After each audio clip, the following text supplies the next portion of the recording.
Well, check this out. ABC 10 is partnering with the Salvation Army this summer to stuff the bus. You can help provide much needed school supplies to local kids and schools in need now through July 31st at participating locations. Visit abc.com/stuffthebus for more information. Well, with summer in full swing, so too are outdoor activities that all too often put our skin at risk. Cosmetic surgeon Dr. Adam Shiner joins us today to discuss the dangers the sun can cause and new advancements in technology helping to counteract that damage. Welcome, Dr. Shiner.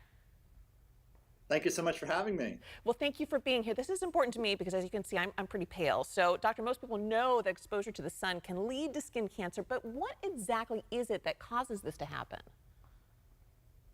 When the sun shines down on the earth, it's comprised of multiple wavelengths of light. Some are visible, allow us to see one another. Others are invisible, and the most important amongst these are the ultraviolet or UV light wavelengths. They include UVC, UVB, and UVA.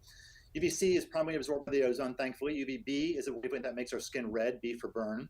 And UVA is a long wavelength that can penetrate deep in the skin where it fractures collagen and elastic fibers, allowing our skin to sag and droop. A is for aging. It's present all day long and can even penetrate clouds and car windows. These UV rays bind together parts of the DNA in our skin where it creates something called thymine dimers. It makes the cell irregular, leading to basal cell and squamous cell skin cancers. Interestingly, in the 70s and 80s, sunscreens came around, which allowed us to stay out longer in the sun without getting red because its components blocked UVB rays. But we saw skin cancer rise, and this is because it was blocking just one of these dangerous rays. It was blocking UVB, so we could stay out longer without getting red, but it allowed UVA to penetrate unimpeded.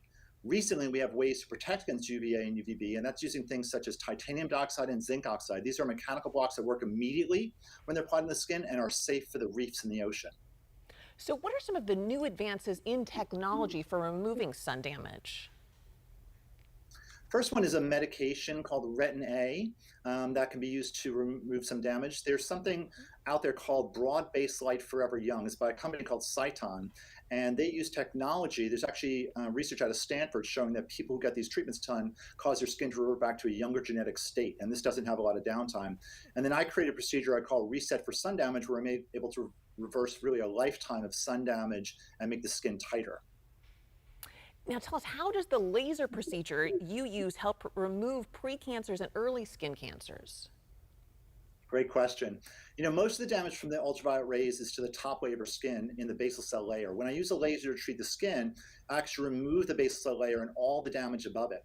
When the body regrows this layer, it regrows with brand new cells that have never seen the sun before. It improves both the appearance of the skin with tighter skin, new collagen elastic fibers, and the health of the skin, where it removes precancers and some active skin cancers as well. That's why I call it Reset for Sun Damage. Now tell us, what are some of the signs people can look for that indicate they may have a problem with skin cancer? Sure. Flaky skin lesions on the face and chest are called actinic keratoses. 10% of these will go on to form squamous cell carcinoma. Rolled pearly edge lesions are suspicious for basal cell carcinomas, and both of those are ones that you can get treated pretty easily. Then there are melanomas, which often occur in non-sun exposed areas. For melanoma, you're looking for a pigmented lesion that has asymmetry to it, a border irregular, different colors in it, and a diameter greater than a quarter inch.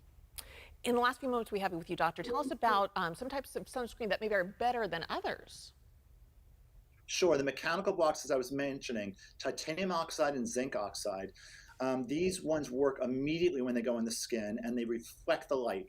Really, around the country now in Hawaii, they're not allowing any other sunscreens except for this, because the other ones are harmful to the reefs in the ocean. And these are my favorite ones anyway. They work immediately, so that's what you should be looking for. Well, thank you so much for joining us today, doctor. To revisit this segment, share with your friends and family by visiting yourcalifornialife.com.